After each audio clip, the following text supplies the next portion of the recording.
Good evening my dear friends. তোমরা যারা পুলিশের চাকরির জন্য দিনরাত পড়াশোনা করছো তাদের জন্য আজকের ভিডিওটা খুবই স্পেশাল। আজকে খুবই গুরুত্বপূর্ণ একটা আপডেট নিয়ে চলে আসছি পশ্চিমবঙ্গ পুলিশের তরফ থেকে। তোমরা এটাকে ব্রেকিং নিউজ বলতে পারো, এটাকে খুশির খবর বলতে পারো, যা খুশি বলতে পারো। এতটাই তোমার যে গুরুত্বপূর্ণ নিউজ, এটা তোমাদের অবশ্যই দেখতে হবে। না দেখে গেলে বিশাল বড় মিস হয়ে যাবে। তার কারণ গত কয়েকদিন আগে তোমাদের হচ্ছে গিয়ে একটা ওদের তোমার হচ্ছে গিয়ে পশ্চিমবঙ্গ যে সমস্ত ক্যাবিনেট মন্ত্রীরা রয়েছে তাদের মধ্যে একটা মিটিং হয়েছিল। সেই মিটিংয়ে বলা হয়েছিল যে পশ্চিমবঙ্গ পুলিশে 12,000 তোমার সামথিং একটা ভ্যাকান্সি আসতে চলেছে, এবং সেটাও খুব শীঘ্রই। এবার তার সঙ্গে সঙ্গে ওরা এটাও ঠিক করেছে যে গ্রাম পঞ্চায়েতে 7,500-এর মতো ভ্যাকান্সি আসতে চলেছে, দমকলে প্রায় 1,000-এর মতো ভ্যাকান্সি আসতে চলেছে। তো সেদিক থেকে তোমাদের জন্য এটা একটা খুশির খবর। এবার ঘটনাটা হচ্ছে কি, যারা পশ্চিমবঙ্গ পুলিশের জন্য দিনরাত পড়াশোনা করছো তাদের জন্য কিসের আজকে ব্রেকিং নিউজ রয়েছে, আজকে কি আপডেট রয়েছে, সেটা নিয়ে আজকের ভিডিওটা। তো তোমরা এখনো পর্যন্ত যারা চ্যানেলটাকে সাবস্ক্রাইব করোনি, চ্যানেলটাকে সাবস্ক্রাইব করে দিয়ে বেল আইকনটাকে প্রেস করে দিও, যাতে এই ধরনের প্রত্যেকটা চাকরি সম্পর্কিত আপডেট, নোটিফিকেশন বা নিউজ বলো, তোমরা সবার আগে পেয়ে যাও। আর তোমরা তোমার হচ্ছে গিয়ে যারা বিভিন্ন চাকরি পরীক্ষার প্রিপারেশন নিচ্ছ তাদের জন্য এই চ্যানেলে তোমরা জিকে সম্পূর্ণ free of cost current affairs সহ পাবে, সঙ্গে তোমরা ইংলিশ থেকেও পাবে। তো চ্যানেলটাকে অবশ্যই সাবস্ক্রাইব করবে। এখানে সম্পূর্ণ ফ্রি অফ কস্টে তোমাদের ইংলিশের A to Z আমরা সব কিছু করাবো। গ্রামার, হ্যাঁ, যে সমস্ত গ্রামারগুলো তোমাদের পরীক্ষা আসে, তো গ্রামার থেকে শুরু করে ভোকাবুলারি সব কিছুই তোমরা এখানে ফ্রি অফ কস্টে পাবে।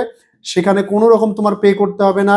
সেই আর্টিকেল থেকে শুরু করে গ্রামারে A to Z parts of স্পিচের সবটা কিছু এখানে করানো হবে, তোমরা কেউ মিস করবে না। আর তোমাদেরকে যে জিনিসটা নিয়ে আজকে কথা হবে সেটা হচ্ছে গিয়ে, আমাদের যারা পশ্চিমবঙ্গ পুলিশের পরীক্ষার্থী তোমরা প্রত্যেকেই আজকের ভিডিওটাকে মনোযোগ সহকারে দেখবে, কেউ স্কিপ করবে না। খুব গুরুত্বপূর্ণ কিছু তথ্য নিয়ে আসছি। সেটা হচ্ছে গিয়ে তোমাদের পশ্চিমবঙ্গ পুলিশের বেশ কিছু আধিকারিকরা বসে একটা সিদ্ধান্ত অলরেডি নেওয়ার মতো, ঠিক ঠিক আছে। তো সেটা কি, সেটা আমরা ভিডিওতেই বলছি, তোমরা ভিডিওটা শুরু থেকে দেখো। কম বেশি আজকে আমরা সিলেবাসটা নিয়ে আলোচনা করব।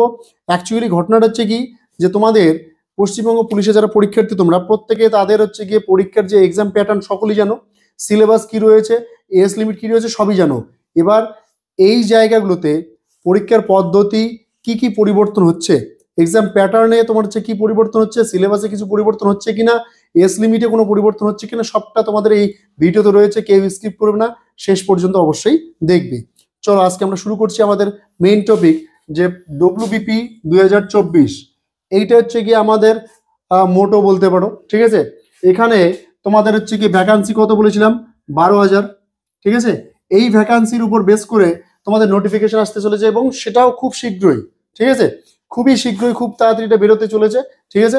এবার এই নোটিফিকেশন যখন আসবে তখন একটা বিশাল বড় পরিবর্তন আসতে চলেছে তোমার হচ্ছে পশ্চিমবঙ্গ পুলিশের তরফ থেকে, এবং সেই পরিবর্তনে কি পরিবর্তন হচ্ছে আদৌ, সেটা আজকের জানার বিষয়। অ্যাকচুয়ালি তোমাদের হচ্ছে গিয়ে পশ্চিমবঙ্গ পুলিশে তরফ থেকে যে কয়েকজন আধিকারিক বসেছিল তাদের সেই বৈঠকে, তাদের তরফ থেকে একটা ডিসিশন নেওয়ার চেষ্টা হচ্ছে। ওরা যে জিনিসটাকে তুলে ধরার চেষ্টা করছে সেটা বলার আগে আমি 2-4টে জিনিস বলে দেই। তোমরা যারা নতুন আর তোমার হচ্ছে WBP কনস্টেবল, লেডি কনস্টেবলের জন্য পরীক্ষার প্রিপারেশন নিচ্ছ, তাদের জানার জন্য কয়েকটা তথ্য বলে দিচ্ছি, তোমরা হচ্ছে দেখে নাও একটু।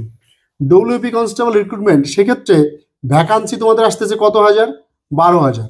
এটা তোমাদের হচ্ছে কি ভ্যাকান্সি আসতে চলেছে, ঠিক আছে, 12,000, একটা হিউজ পরিমাণ ভ্যাকান্সি, ঠিক আছে।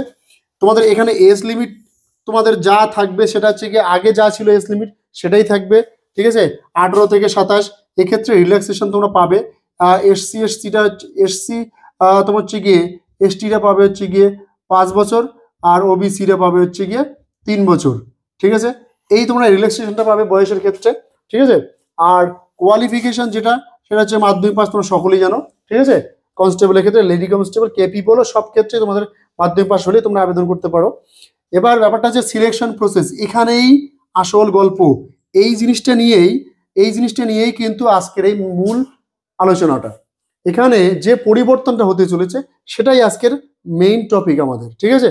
আমরা নর্মালি দেখে থাকি কি, আপাতত যেটা হচ্ছে প্রিলিমিনারি হচ্ছে গিয়ে একটা পরীক্ষা হয়, সেখানে 100 নম্বরের পরীক্ষা হয়, ঠিক আছে। সেখানে তোমরা পাশ করলে পিইটি হয়, পিএমটি হয়, অর্থাৎ শারীরিক মাপযোগ তোমাদের হয়ে যায় মাঠের মধ্যে।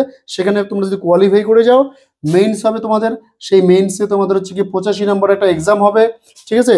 সেই 85 নাম্বারের মধ্যে তোমরা যদি কোয়ালিফাই করে যাও, তারপরে তোমাদের হচ্ছে গিয়ে পার্সোনালিটি টেস্ট। এই পার্সোনালিটি টেস্টে তোমাদের যদি টিকে যাও তোমরা, তো তোমাদের মেরিট লিস্টে নাম হয়ে যাবে, তোমরা তোমার হচ্ছে জবটা পেয়ে যাবে।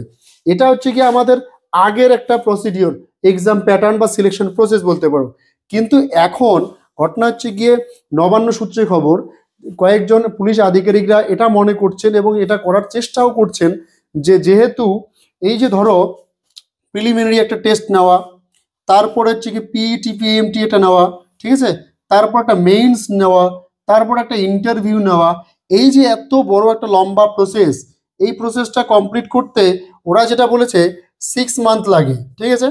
এই ছয়টা মাস লেগে যায় একটা সিলেকশনকে তোমার কমপ্লিট করতে গেলে, ঠিক আছে।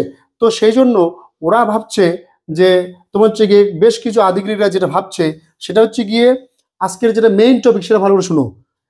তোমাদের সুবিধার্থে প্লাস সময়ে কমিয়ে আনার জন্য ওরা যেটা ভাবছে যে এই যে প্রিলিমিনারি একটা এক্সাম আর একটা রয়েছে মেইনস এক্সাম, ঠিক আছে, দুটো এক্সাম, এই প্রিলিমিনারি আর মেইনস এক্সাম মিলে একটা এক্সাম করার চেষ্টা করতেছে ওরা, ঠিক আছে, একটা এক্সাম, ওয়ান এক্সাম। অর্থাৎ তোমাদের সেক্ষেত্রে বিশাল বড় একটা বেনিফিট তোমরা পাচ্ছ। তবে হ্যাঁ, এক্ষেত্রে সুবিধা যতটা রয়েছে অসুবিধাও হবে, ঠিক আছে। তো কেননা কারণ হচ্ছে গিয়ে যখন তোমার প্রিলি হচ্ছিল তখন সেখানে কাট অফটা তোমাদের খুবই কম ছিল, ঠিক আছে। ইভেন এখনও সেটা হয়ে থাকে, মেইনসের ক্ষেত্রে একটু কাট অফটা বেড়ে যায়, ঠিক আছে। কিন্তু তোমাদের যখন একটাই মাত্র এক্সাম হবে, ঠিক আছে, এটা নিয়ে আলোচনা চলছে, এখনো কনফার্ম নয়, ঠিক আছে, এটা নিয়ে আলোচনা চলছে। বেশ কিছু পুলিশ আধিকারিক এটা নিয়ে বৈঠকে বসেছে, এটা নিয়ে গবেষণা হচ্ছে, খবরের কাগজে অলরেডি বেরিয়ে গেছে, ঠিক আছে, যে এখন তোমার প্রিলিমিনারি আর হচ্ছে কি মেইনস দুটো মিলে একটাই এক্সাম হবে, ঠিক আছে। আর সেই এক্সামে তোমরা কোয়ালিফাই করলে তোমাদের হচ্ছে গিয়ে পিইটি হবে, ঠিক আছে, পিইটি হবে, পিএমটি হবে, পিএমটি হবে, আর হচ্ছে গিয়ে সবশেষে তোমার পার্সোনালিটি টেস্ট, ঠিক আছে। তাহলে কি হলো, একটা এক্সাম হলো, পিইটি পিএমটি একটা হবে, আর পার্সোনালিটি টেস্ট। তাও মোটামুটি 3টা এক্সাম হচ্ছে তোমাদের, ঠিক আছে। এবার এক্ষেত্রে তুলনামূলকভাবে একটা নির্দিষ্ট সময় কম লাগবে। কেন? কারণ এখানে 4-4টে এক্সাম নিতে তোমাদের বলছিল, ওরা যেটা বলছিল 6 মাস লেগে যায়, ঠিক আছে। তোমার যে থরলি যদি কমপ্লিট করতে চায়, সেক্ষেত্রে 3টে যখন এক্সাম নিতে যাবে তখন একটু তুলনামূলকভাবে সময়টা কম লাগবে। এটাই এদের হচ্ছে কি আসল উদ্দেশ্য। আর একটা জিনিস এরা মানে বেশ কিছু নিয়ম পরিবর্তন করতে চাচ্ছে আর কি, সেটা হচ্ছে গিয়ে সিলেবাস আপাতত কোনো চেঞ্জ হচ্ছে না। সিলেবাস যা ছিল তোমাদের প্রিলি সিলেবাস ছিল ম্যাথ, জিকে, জিআই, এই 3টা মিলে তোমাদের হচ্ছে গিয়ে 100-র মধ্যে পরীক্ষা হতো, ঠিক আছে, সেটাই থাকবে। আর মেইনসের যে তোমার হচ্ছে গিয়ে সিলেবাস সেটা যে জিকে, ম্যাথ, ইংলিশ আর হচ্ছে জিআই, এটা তোমাদের মেইনসে থাকবে, ঠিক আছে, এটাই থাকবে। এখানে 85-র মধ্যে পরীক্ষা হবে তোমার, ঠিক আছে, এখানে 85-র মধ্যে পরীক্ষা হবে তোমাদের, গেল। আর তোমাদের হচ্ছে গিয়ে নতুন যে রুলটা হতে চলেছে, নিয়মটা যেটা হতে চলেছে সেটা কি বললাম, যে একটাই মাত্র তোমাদের রিটেন টেস্ট হবে, ঠিক আছে, একটাই রিটেন এক্সাম হবে, এটা হতে চলেছে, ঠিক আছে, এটা নিয়ে আলোচনা প্রচুর চলছে। এবার ঘটনা হচ্ছে আর কি পরিবর্তন হচ্ছে, সিভিক ভলেন্টিয়ার যারা তোমাদের এর আগে রিজার্ভেশন কত ছিল, 10%, ঠিক আছে, সেক্ষেত্রে এটা একটু বেড়ে গিয়ে এখন 15% হতে চলেছে, ঠিক আছে। সিভিক ভলেন্টিয়ারদের জন্য যে রিজার্ভেশনটা ছিল সেটা এখন 10% থেকে বেড়ে গিয়ে 15% হতে চলেছে, অর্থাৎ 15% তাদের জন্য সংরক্ষিত থাকবে আসন, ঠিক আছে। আর কি পরিবর্তন হচ্ছে, আর পরিবর্তন হচ্ছে আরেকটা জিনিস, যে তোমরা যারা তোমার হচ্ছে গিয়ে ধরো হচ্ছে কি পার্সোনালিটি টেস্টে তোমরা টিকে গেলে, জব পেয়ে গেলে, ঠিক আছে, তোমাদের মধ্যে অনেকেই ওই পুলিশ আধিকারিকদের কথা অনুসারে, আজকের পত্রিকা অনুসারে ওরা বলেছে যে তোমাদের হচ্ছে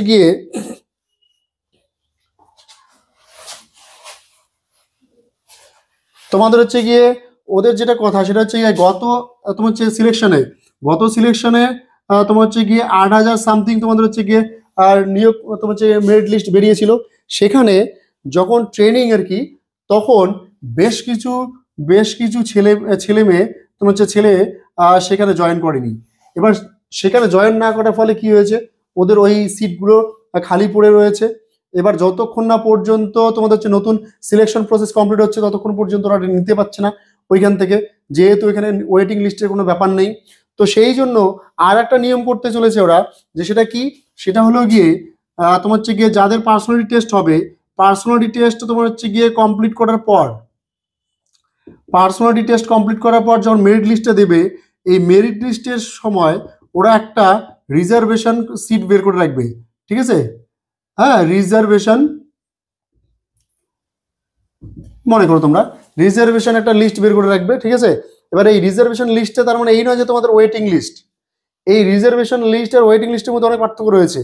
এবার এই রিজার্ভেশন লিস্টে তাহলে কিসের রিজার্ভেশন লিস্টে হচ্ছে গিয়ে, ধরো তোমরা তোমার হচ্ছে গিয়ে 12,000 ভ্যাকান্সি, ঠিক আছে? 12,000-এর মধ্যে দেখা গেল হচ্ছে গিয়ে 11,000 তোমার হচ্ছে গিয়ে জয়েন করেছে, ঠিক আছে? আরো বাকি রয়েছে 1,000, ঠিক আছে?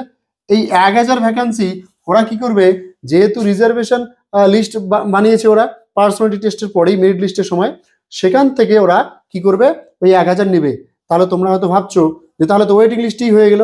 ওয়েটিং লিস্ট নয়, এটা কেন ওয়েটিং লিস্ট নয়, কারণ ওরা যখন এই 1,000টাকে নিয়ে নিবে, 1,000 সিট নিয়ে নিবে, ওরা 1,000 ক্যান্ডিডেটকে নিয়ে নিবে রিজার্ভেশন লিস্ট থেকে, তারপরে যখন ওদের ফুল 12,000 কমপ্লিট হয়ে গেল, তখন এদের তো একটা ট্রেনিং শুরু হবে। এদের এই ট্রেনিং শুরু হওয়া মাত্রই তোমাদের সেই রিজার্ভেশনের যে লিস্ট, সেখানে তোমরা যতজনই থাকো না কেন সেটা ভ্যানিশ হয়ে যাবে, এটার কোনো আর ভ্যালু থাকলো না। বুঝতে পেলাম কতটা?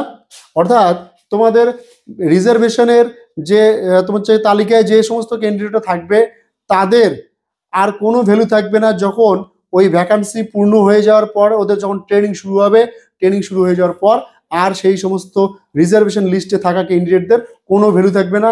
ওদেরকে আবার আগের মতো করে নতুন করে পরীক্ষা দিতে হবে, সিলেকশনে অংশ নিতে হবে। তো এই গেল আজকের টপিক তোমাদের, যেটা মূল এবং মোদ্দা কথা, তোমাদের পরীক্ষার পরিবর্তন হতে চলেছে। যেখানে তোমরা আগে দুটো পরীক্ষা দিতে, প্রিলি এবং মেন্স, সেখানে তোমাদের সম্ভবত একটা পরীক্ষা হতে চলেছে। আর এক সিভিক ভলেন্টিয়ারদের জন্য তোমাদের যে আগে ছিল 10% রিজার্ভেশন, এখন বেড়ে 15%, অর্থাৎ 15% হচ্ছে। আর একটা নিয়ম, সেটা হচ্ছে গিয়ে রিজার্ভেশনটা তৈরি হচ্ছে। তো এটুকু হচ্ছে আজকে আমাদের মূল আলোচনা। তো তোমরা এখনো পর্যন্ত যারা ভিডিওটা দেখছো, চ্যানেলটাকে এখনো যারা সাবস্ক্রাইব করনি, সাবস্ক্রাইব করে বেল আইকনটাকে প্রেস করে দিও, যাতে এই ধরনের প্রত্যেকটা আপডেট ভিডিও তোমরা সবার আগে পেয়ে যাও। চলো দেখা হচ্ছে নেক্সট ভিডিওতে।